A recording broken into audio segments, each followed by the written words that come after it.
ಹರೇ ಕೃಷ್ಣ. ಹಸಿದವನಿಗೆ ಏನು ಬೇಕು? ಒಂದು ತುತ್ತು ಅನ್ನ ಬೇಕು. ಬಾಯಾರಿಕೆ ಆದವನಿಗೆ ಏನು ಬೇಕು? ಒಂದು ಬೊಗಸೆ ನೀರು ಬೇಕು.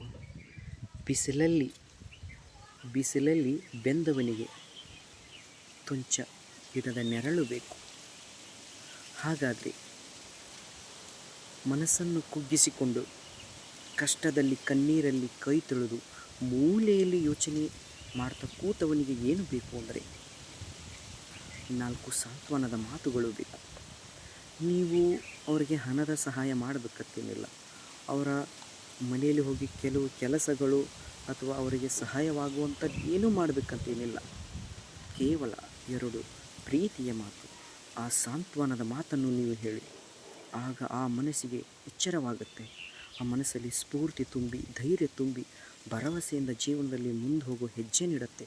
ಅದಕ್ಕೆ ನೀವು ಜೀವನದಲ್ಲಿ ನಿಮ್ಮ ಸುತ್ತಮುತ್ತಲು ಅಥವಾ ನಿಮ್ಮ ಸ್ನೇಹಿತರು, ನಿಮ್ಮ ಕುಟುಂಬದವರು ಇನ್ಯಾರೋ ಆಗಿರಲಿ, ಕುಗ್ಗಿದವರಿಗೆ ನೀವು ಕೊಡಬೇಕಾದದ್ದು, ಮಾಡಬೇಕಾದದ್ದು ಏನೂ ಇಲ್ಲ. ಕೇವಲ 2 ಸಾಂತ್ವನದ ಮಾತನ್ನು ಹೇಳಿ, ಸ್ಫೂರ್ತಿಯ ಮಾತನ್ನು ಹೇಳಿ, ಆ ಧೈರ್ಯ, ಆ ಛಲ, ಆ ನಂಬಿಕೆ ಮತ್ತು ಆ ನೊಂದ ಮನಸ್ಸಿಗೆ ಸಾಂತ್ವನದ ಮಾತನ್ನು ನೀವು ಹೇಳಿದರೆ ಆ ಮನಸ್ಸಿಗೆ ಸಮಾಧಾನವಾಗಿ ಜೀವನದಲ್ಲಿ ಮುಂದೆ ಸಾಗುತ್ತೆ. ಯಾರಿಗೊತ್ತು, ನೀವು ಆ ಸಾಂತ್ವನ ಮಾತನ್ನು ಹೇಳದೇ ಇದ್ದರೆ ಆ ಜೀವನವನ್ನೇ ಕಳ್ಕೋಬೋದಿತ್ತಲ್ವ. ಹಾಗಾಗಿ ಆದಷ್ಟು ಸಾಂತ್ವನ ಮತ್ತು ಪ್ರೀತಿಯ ಒಳ್ಳೆಯ ಮಾತನ್ನು ಹೇಳಿ ಒಳ್ಳೆಯದನ್ನೇ ಮಾಡಿ. ಹರೇ ಕೃಷ್ಣ.